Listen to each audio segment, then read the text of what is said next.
জানি তোমরা ভাবছো এটা বিরিয়ানি না, না চিকেন বিরিয়ানি নয়, ইলিশ বিরিয়ানি নয়, এটা করেছি ইলিশ মাছের পোলাও। চটপট খুব কম সময়ে আমি এই রান্নাটা করে নিয়েছি। তাহলে কিভাবে চলো দেখিয়ে দিই তোমাদেরকে। শুরুতে ইলিশ মাছ ম্যারিনেট করার যে উপকরণ সেটা হচ্ছে লঙ্কা বাটা, আদা রসুন বাটা, পেঁয়াজ বাটা, আর সাথে দিয়েছি ধনের গুঁড়ো, জিরের গুঁড়ো আর কাশ্মীরি লঙ্কার গুঁড়ো। সমস্তটা দিয়ে খুব ভালো করে ফেটিয়ে নিয়েছি টক দইয়ের সাথে। টক দইয়ের মধ্যে কিন্তু অবভিয়াসলি সর্ষের তেল বা সাদা তেল একটুখানি ইউজ করব। তার মধ্যে দিয়ে দেবো নুন, যেটা না দিলেই না, যেটা আমি দিতে অ্যাকচুয়ালি ভুলেই গেছিলাম।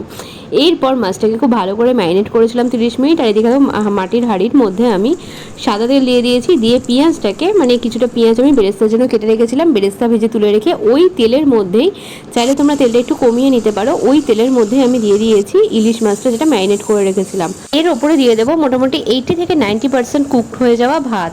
ভাতটাকে এর ওপরে দিয়ে একটা স্তরে একটুখানি নুন আর একটু বেরেস্তা দিয়েছি, তারপর আবার ভাত দিয়েছি আর নুন বেরেস্তা দিয়েছি, আর তারপর দিয়ে দিয়েছি ফুড কালার। ফুড কালার বলতে দুধের মধ্যে ফুড কালার মিশিয়ে তার মধ্যে সামান্য 1-2 ফোঁটা মতো কেওড়া জল দিয়ে ওপর দিয়ে ছড়িয়ে দিয়েছি। বাস চাপা দিয়ে 2-3 মিনিট রেখেই আমি গ্যাস অফ করে দিয়েছি। তারপর 30 মিনিট ভাপে রেখেছিলাম, কারণ প্রসেস করতে করতেই মাছটা প্রায় 50%-এর উপর কুক হয়ে যায়। তো এইভাবে একবার করে দেখো, খুব ঝরঝরে এবং সুন্দর খেতে হবে পোলাও।